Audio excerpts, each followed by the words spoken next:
त्योहारों पर agree commodities खासकर खाने के तेलों और दालों में भावों में जोरदार उछाल देखने को मिला है, लेकिन अब दाम ठंडे पड़ने लगे हैं। बढ़ते भावों पर लगाम लगाने के लिए सरकार के उठाए कदमों का भी असर दिख रहा है। साथ ही रबी की अच्छी बुआई का भी असर भावों पर पड़ा है। हालांकि कॉटन समेत कई कमोडिटीज में अब भी मजबूती है। एग्री कमोडिटीज में उठापटक के बीच मुनाफे के लिए आपको क्या रणनीति रखनी चाहिए, आज अपने खास show commodities outlook agree commodities में हम इसी पर करेंगे चर्चा।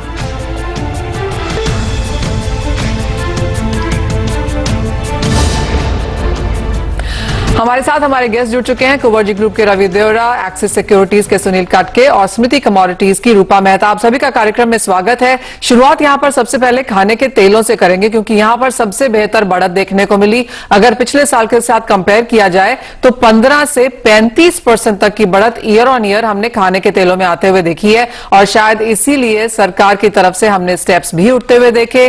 क्रूड पाम तेल में 10% से ड्यूटी यहां पर कम कर दी गई है, जिसका असर हमने कल कमोडिटी मार्केट्स में आते हुए देखा भी था, और अब आप देख सकते हैं यहां पर एक रिएक्शन लगातार बना हुआ है। सुनील, आपसे जानना चाहेंगे, आप कैसे देखते हैं खाने के तेलों को, क्योंकि 15 मिलियन टन का जो एडिबल ऑयल का इंपोर्ट भारत में होता है, उसमें से 7 मिलियन टन सिर्फ क्रूड पाम तेल है, और अच्छा खासा इंपोर्ट हम बाजार अब एक्सपेक्ट कर रहा है, क्योंकि इंपोर्ट यहां पर सस्ता होता हुआ नजर आएगा। क्या लगता है, कैसे भाव देखने को मिल सकते हैं, और अगला एक हफ्ता आप इसमें कैसे कारोबार करेंगे? जी मनीषा जी, मुझे लगता है कि सिर्फ क्रूड पाम ऑयल में ड्यूटी का कम होने की वजह से मुझे लगता है कि सीपीओ का इंपोर्ट बढ़ जाएगा, और इसका असर दूसरे एडिबल ऑयल सेगमेंट के इंपोर्ट नंबर्स पे पड़ सकता है, क्योंकि सस्ते भाव में अभी इंपोर्ट करने के लिए मिलता है। और इवन क्रूड पाम ऑयल को जो लोअर इनकम ग्रुप है वो ज्यादा कंज्यूम करता है। तो मुझे लगता है कि गवर्नमेंट का टारगेट भी वही था कि जो गरीब तबके के लोग हैं उनको थोड़ा बेनिफिट मिले इस चीज से। तो मुझे लगता है कि आने वाले समय में थोड़ा और सॉफ्टनेस देखने को मिल सकता है प्राइसेस में।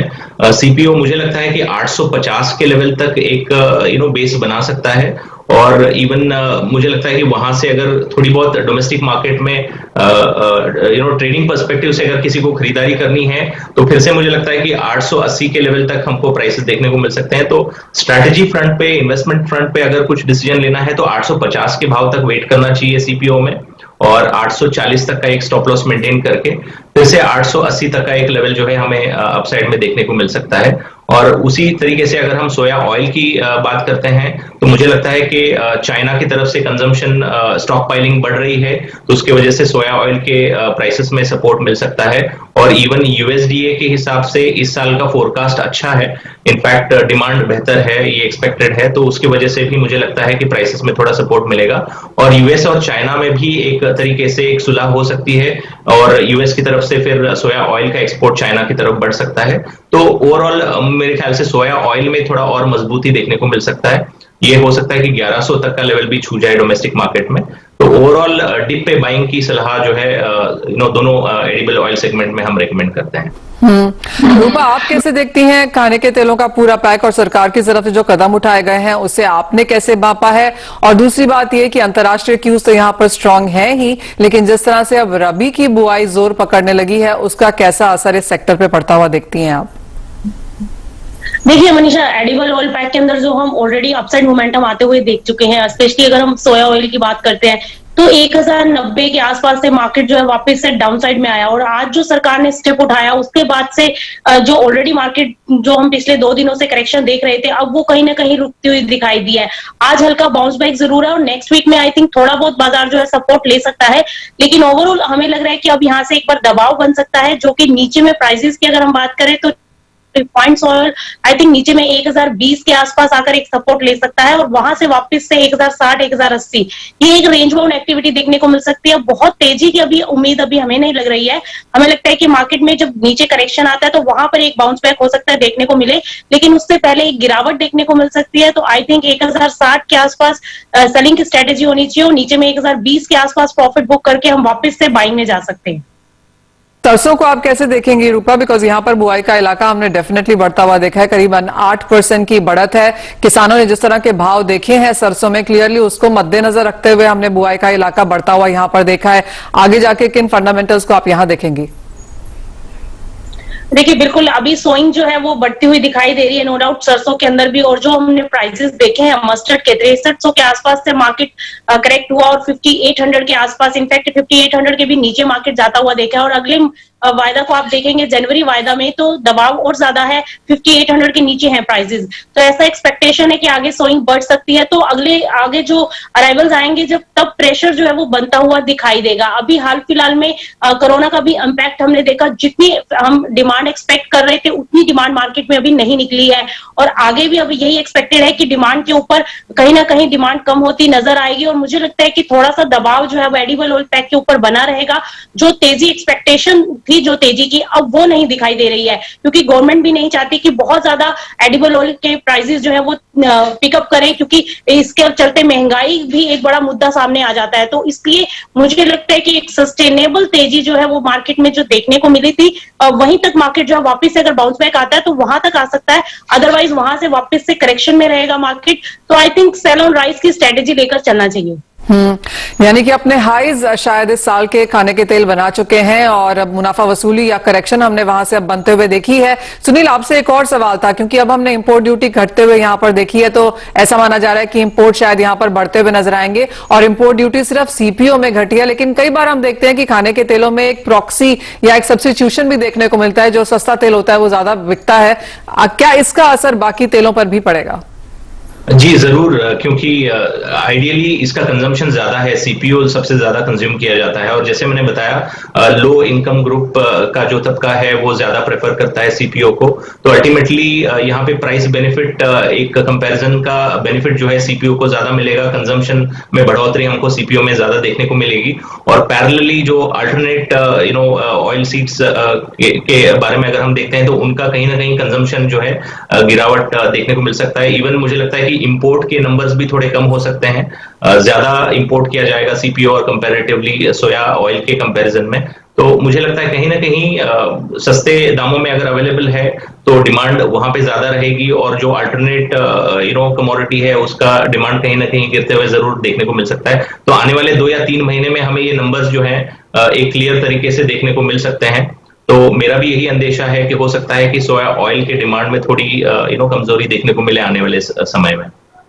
तो दोनों ही एक्सपर्ट्स का ये मानना है कि बहुत लंबी तेजी की यहां से उम्मीद नहीं है। एक दायरे में सिमट के अब यहां पर कारोबार होता हुआ नजर आएगा। त्योहारी मांग भी नहीं है, रबी की फसल की बुआई है, और अंतर्राष्ट्रीय बाजारों में भी हमने खाने के तेलों में एक सॉफ्टनिंग आते हुए देखी है, जिसका भी असर यहां पर प्राइसेस पर पड़ सकता है। ये तो बात हुई खाने के तेलों की, लेकिन आगे बढ़ेंगे और बात करेंगे अब मसालों में, जहां पर भी मुनाफा वसूली देखने को मिली है, चाहे वो धनिया हो, हल्दी हो या जीरा हो। इस हफ्ते में हमने यहां पर हल्की सी मुनाफा वसूली के साथ काम होता हुआ देखा है। यहां पर भी बुआई के जो नंबर्स हैं वो बेहतर देखने को मिले हैं और मांग इतनी स्ट्रांग फिलहाल नहीं है। रवि, आप कैसे देखते हैं पूरे सेक्टर को, और आपको क्या लगता है कहां पर एक बेहतर मुनाफे की तैयारी हो सकती है? डेफिनेटली जो डिमांड एंड सप्लाई का बैलेंस था पहले, वो बैलेंस अभी थोड़ा खराब हो चुका है। पर्टिकुलर देखे तो जीरा में, जहाँ पे अभी डेटा पॉजिटिव है, क्योंकि अभी जैसे फार्मर्स ने अपने ये प्राइसेस देख के बेसिकली जो सोइंग है उसका basically pulses and oil seed के ऊपर ज्यादा फोकस था। इस हिसाब से जीरा का जो सोइंग है वो इस टाइम कम है, तो इस हिसाब से फिर भी prices due to lack of demand कम हुए। सेम थिंग कोरिएंडर में भी देखा गया।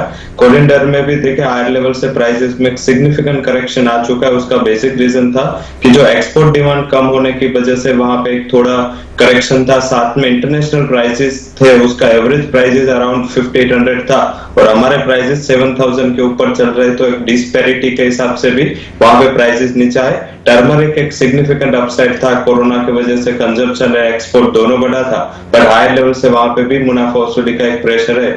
मुझे लग रहा है कि एक प्रेशर है, ओवर ड्यू है एंड ओवरडन है। यहाँ पे मुझे लग रहा है कि अभी ज्यादा प्राइसेस वाइज प्रेशर में नीचे जगह नहीं है, क्योंकि प्राइसेस ने ऑलरेडी फंडामेंटल्स प्राइस है। इसमें थोड़ा कॉन्ट्रा कॉल ये गिरावट में मुझे लग रहा है कोरिएंडर में लेना चाहिए। अब इंटरनेशनल प्राइसेस की पैरिटी काफी बैठ चुके हैं, मुझे लग रहा है यहाँ पे एक बार बाय करके चलना चाहिए। 6400 तक के प्राइसेस जा सकते हैं। 6150 का स्टॉप लॉस पे लगा है। और यहाँ से थोड़ा 300-400 पॉइंट का और करेक्शन देखने को मिले तो जीरा में भी नेक्स्ट वीक में बाय करके चलना चाहिए। 13,500 के जितने करीब मिले मेरे हिसाब से वहां सपोर्ट अच्छा है।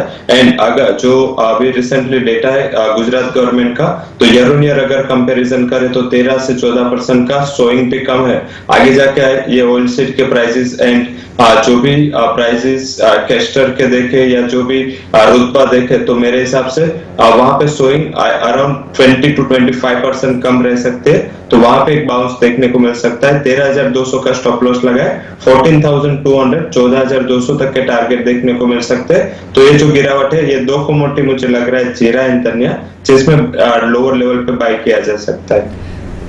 धनिया और जीरे में खरीदारी की यहाँ पर राय है। और जैसे आप रवि कह रहे थे कि हमने हल्दी में यहाँ पर अच्छी खासी बढ़त बनते हुए देखी, लेकिन वो यहाँ पर स्थिर रह नहीं पाई। आगे जिस तरह की फसल है और हमने एक्सपोर्ट्स में यहाँ पर हल्की सी गिरावट आते हुए देखी है, तो किस दायरे में हम यहाँ पर हल्दी में भी कारोबार होता हुआ देखेंगे? डेफिनेटली जो हल्दी में जो करेक्शन आया है तो मेरे हिसाब से ये अराउंड 50 to 100 ये काफी अच्छा सपोर्ट है। वहां पे मुझे लग रहा है कि एक short term to medium term के लिए बाय किया जा सकता है। वहां पे प्राइसेस इससे बिलो में एक्सपेक्ट नहीं कर रहा। बेसिकली डिमांड के सामने अगर प्राइसेस पे देखें तो year on year prices negative territory में आ चुके हैं, 1.5% माइनस है ईयर ऑन ईयर। और अगर हम ये वीक में भी देखें तो 4% की ऑलरेडी गिरावट आ चुके हैं। मुझे लग रहा है यहाँ से 50-100 पॉइंट की ट्रेडिंग पर्सपेक्टिव से अगर नेक्स्ट वीक के पर्सपेक्टिव से बात करें तो 5400 के अगर करीब मिले तो मेरे हिसाब से वहां भी कॉन्ट्रा कॉल लेना है। ज्यादा गिरावट एक्सपेक्ट नहीं कर रहा हूँ, हालांकि तेजी भी इतनी ज्यादा नहीं है। एक रेंज बाउंड सेशन मुझे आगे दिख रहे हैं उसके, और अपर साइड कैप 5800। तो शॉर्ट टर्म का अगर दायरा देखे तो 5200 to 5800 तक के प्राइसेस आपको देखने को मिल सकते हैं। नेक्स्ट वीक में मैं एक्सपेक्ट कर रहा हूँ कि ऑलमोस्ट प्राइसेस 5400 से 5640 तक प्राइसेस ये रेंज में रह सकते हैं। मसालों का पूरा ब्यौरा है जहां पर खरीदारी की राय और कॉन्ट्रा कॉल हल्दी में भी फिलहाल आता हुआ दिख रहा है। बात अब करेंगे यहां पर गुआर की। और रूपा, यहां पर आप कैसे देखती हैं कारोबार को, क्योंकि ये हफ्ता इस सेक्टर के लिए बेहतर रहा। जिस तरह की बढ़त हमने कच्चे तेल में आते हुए देखी, उसका पूरा फायदा हमने यहां पर गुआर में बनता हुआ देखा। ऑफकोर्स जिस तरह के लॉकडाउन फिर से लौटने लगे हैं, शायद गम की मांग में हल्का सा प्रेशर बने, लेकिन भाव कैसे रह सकते हैं? देखिए मनीषा, ग्वार के अंदर जो तेजी आई थी अब वो कहीं ना कहीं गायब होती दिखाई दी, और जिस तरीके से अब मार्केट रिएक्ट करता हुआ देखा है हमने, वायदा में 6000 के नीचे गम लुढ़क चुका है। और वहीं अगर हम सीट की बात करें तो सीट भी 4000 के नीचे ट्रेड करता दिखाई दिया है, क्योंकि एक्सपोर्ट डिमांड नहीं है इस कमोडिटी की। जो अभी ये तेजी देखने को मिली थी ये हाजिर बाजारों में आप कह सकते हैं कि ट्रेडर एक्टिविटीज थी, जिसकी वजह से प्राइसेस जो है वो बूस्ट अप करते दिखाई दे रहे थे। तो लॉन्ग टर्म कोई फंडामेंटल इसका सपोर्टिव नहीं है इस कमोडिटी का, तो मुझे नहीं लगता कि कोई बहुत ज्यादा इसमें तेजी की उम्मीद है। और यहाँ से गिरावट भी एक कैप है, बहुत ज्यादा गिरावट भी एक्सपेक्टेड नहीं है। आई थिंक गम जो है वो नीचे में 5800 से लेकर 5700 के आसपास सपोर्ट लेता हुआ दिखाई दे सकता है। वहीं अगर सीट की बात करें तो 3800 के आसपास एक अच्छा सपोर्ट दिखाई दे रहा है, वहां से एक बाउंस बैक आ सकता है जो कि अगेन 4000 4100 के लेवल दिखा सकता है। सेम एज इट इज गम के अंदर भी ऊपर में एक बार 6000 6100 का लेवल जो है फिर देखने को मिल सकता है। लेकिन बहुत ज्यादा इस कमोडिटी को लेकर ना तो पॉजिटिव होना चाहिए और ना ही बहुत ज्यादा नेगेटिव, क्योंकि इसके फंडामेंटल्स बहुत ज्यादा सपोर्टिव नहीं है। जब तक एक्सपोर्ट डिमांड पिकअप नहीं होती तब तक इस कमोडिटी के अंदर कोई लंबी तेजी बनने की उम्मीद नहीं है, क्योंकि स्टॉक बहुत ज्यादा अवेलेबल है मार्केट्स के अंदर। फार्मर्स के पास बहुत ज्यादा पोजीशन पड़ी है और स्टॉकिस्ट के पास भी बहुत ज्यादा माल रखा हुआ है इस एक्सपेक्टेशन से कि प्राइस बूस्ट अप करेंगे। लेकिन मुझे नहीं लगता कि ग्वार के अंदर कोई बहुत लंबी तेजी बनती हुई दिखाई देगी। तो बहरहाल I think sell on rise की स्ट्रेटेजी इसके अंदर रखना चाहिए और डिप के ऊपर बाय कर सकते हैं आप। एक रेंज बाउंड एक्टिविटीज में एक्सपेक्ट कर सकते हैं। तो आई थिंक नेक्स्ट वीक में थोड़ा बहुत बाउंस बैक देखने को मिल सकता है, तो निचले स्तरों पर खरीदारी की जा सकती है। यानी कि ओवरऑल यहाँ पर दायरे के कारोबार रहेगा और ट्रेडर्स दोनों ही तरफ का यहाँ पर फायदा उठा सकते हैं। लेकिन अब रुकेंगे एक ब्रेक के लिए, जब लौटेंगे तो बात करेंगे दालों की और कॉटन की। वहां पर आपकी क्या स्ट्रैटेजी होनी चाहिए अगले हफ्ते, बताएंगे आपको।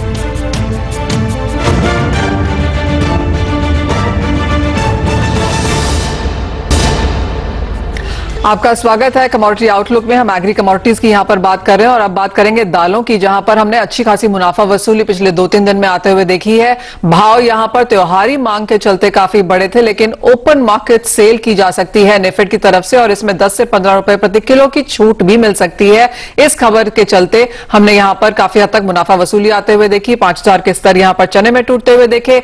सुनील, आपने ये खबर कैसे देखी है और जिस तरह की मुनाफा वसूली, भारी मुनाफा वसूली जो हमने चने सामने में आते हुए देखी है, इन भावों पर आप क्या करना चाहेंगे? जी मनीषा जी, मुझे लगता है कि फेस्टिव डिमांड के खत्म होते ही ऑलमोस्ट 500 रुपीज के हिसाब से प्राइसेस गिरे। 5,500 तक का हमने रेट देखा था, अभी 5,040, 5,050 का रेट दिखने को आ रहा है। और जैसे आपने बताया, नाफेड की तरफ से कम भाव में भी मार्केट में सेलिंग जारी है, बट यहाँ पे डाउनसाइड लिमिटेड रहेगा, क्योंकि जो नया क्रॉप है आने में 2.5 से 3 महीना और लगेगा। और नाफेड के पास जो माल है अभी, वो मुझे लगता है कि 2-2.5 महीने तक सफाइस कर जाएगा। तो कहीं ना कहीं डाउनसाइड लिमिटेड रहेगा, तो इस अपॉर्चुनिटी को एज ए बाइंग के तौर पे देखना चाहिए।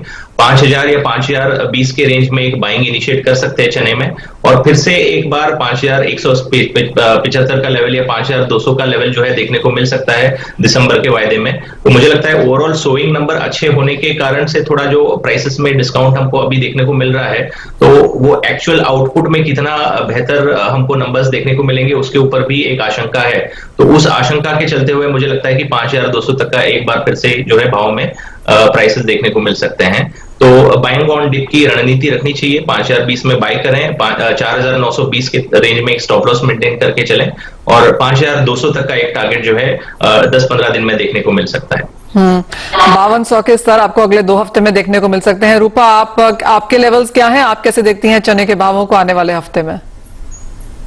देखिए मनीषा, मेरी कॉल इनसे थोड़ा सा कॉन्ट्राडिक्ट रहेगी। मुझे लगता है कि थोड़ा सा सेलिंग में रहना चाहिए।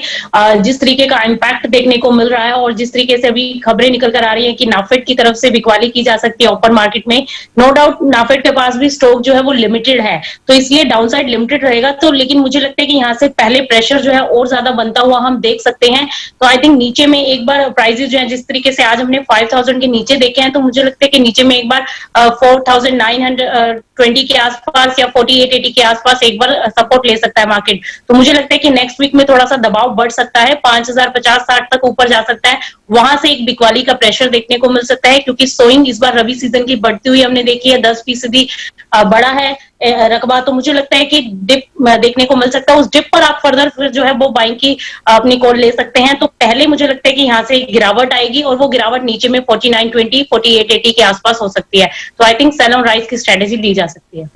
रवि, आपको एक टाई ब्रेकर के तरह से यहाँ पर इस्तेमाल करना चाहेंगे। आपको क्या लगता है कहाँ जाएंगे चने के भाव?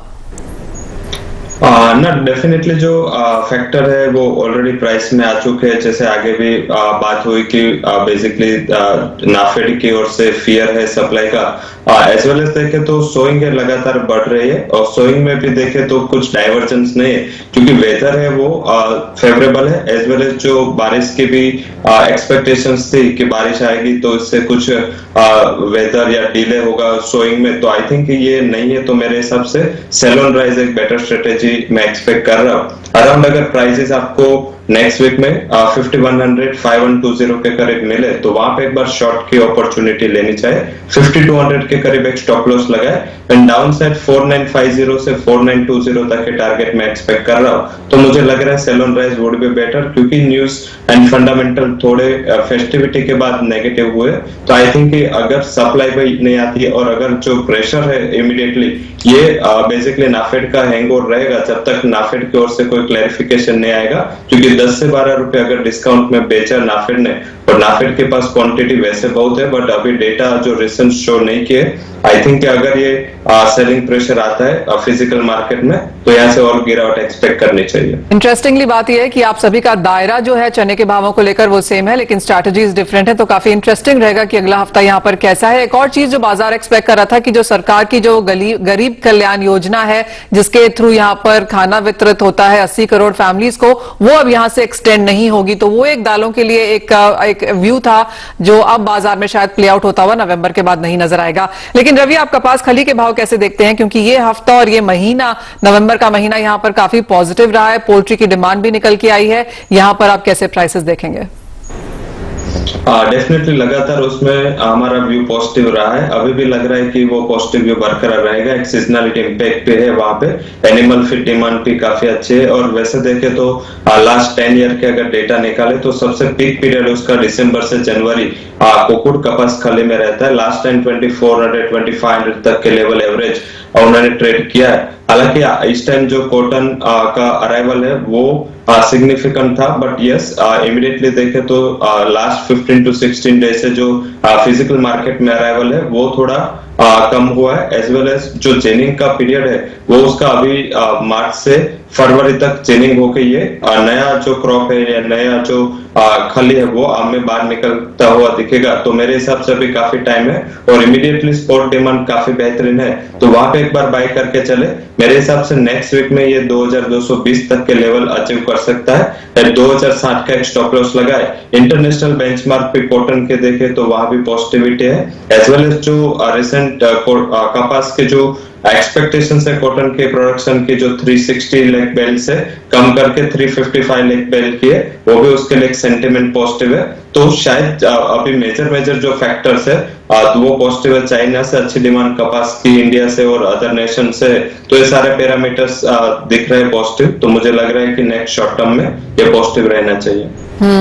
9% की तेजी हमने पिछले एक हफ्ते में कपास खली में आते हुए देखी और इस महीने में 16% की बढ़त है। आगे और तेजी की उम्मीद यहां पर फिर से है। सुनील, आप यहां पर कॉटन के भाव कैसे देखते हैं, क्योंकि कपास खली में तो यहां पर बढ़त है, लेकिन कॉटन या कपास की बात करें तो वहां पर किस तरह के आप रेंजेस बनता हुआ देखेंगे? जी मनीषा जी, मुझे लगता है कॉटन जो है 19,950 के रेंज में जो अभी ट्रेड कर रहा है, ये बहुत सीमित दायरे में ट्रेड कर रहा है, क्योंकि अगर हम देखते हैं तो इंटरनेशनली प्राइसेस थोड़े बढ़े तो हैं, बट डोमेस्टिक कॉटन के प्राइसेस जो है इंटरनेशनल मार्केट के कंपैरिजन में डिस्काउंटेड प्राइस पे ट्रेड हो रहे हैं। और क्योंकि ग्लोबल लेवल पे कोविड के केसेस फिर से बढ़ रहे हैं, तो कहीं ना कहीं एक्सपोर्ट नंबर्स में गिरावट आ सकती है। हालांकि इवन जिनिंग मिल्स वगैरह 90-95% कैपेसिटी पे अभी काम करना शुरू कर चुके हैं, तो वहां पे डोमेस्टिक डिमांड में कंजम्पशन है। बट अगर हम अदरवाइज भी देखें तो एकरेज अच्छी है इस बार। तो मुझे लगता है कि 70% से 60% तक का लास्ट ईयर के कंपैरिजन में एकरेज अच्छा है, तो कहीं ना कहीं आउटपुट भी अच्छा है। तो मार्केट में डिमांड और सप्लाई दोनों मीट अप हो रहे हैं, तो मुझे लगता है कि एक दायरे में ट्रेड करेगा। ऑन द लोअर साइड मुझे लगता है कि 19,200 के रेंज तक देख सकते हैं। ऑन द हायर साइड मुझे लगता है कि 20,000 का आंकड़ा शायद न पार करे। तो एक सेल ऑन राइज अगर 20,000 के रेंज में मिलता है तो एक छोटा 400-500 रुपए का नो डिप देखने को मिल सकता है। तो करंटली 20,000 के रेंज में आता है तो सेल करना चाहिए। 20,200 का एक स्टॉप लॉस मेंटेन करके चले, और हो सकता है 19,500 तक का लेवल देखने को मिले कॉटन में।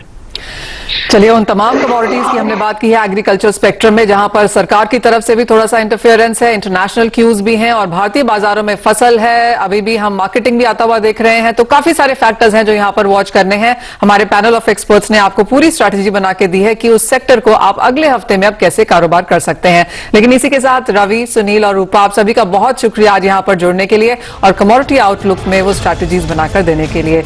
इसी के साथ मुझे भी दीजिए इजाजत। आप देखते रहिए CNBC आवाज।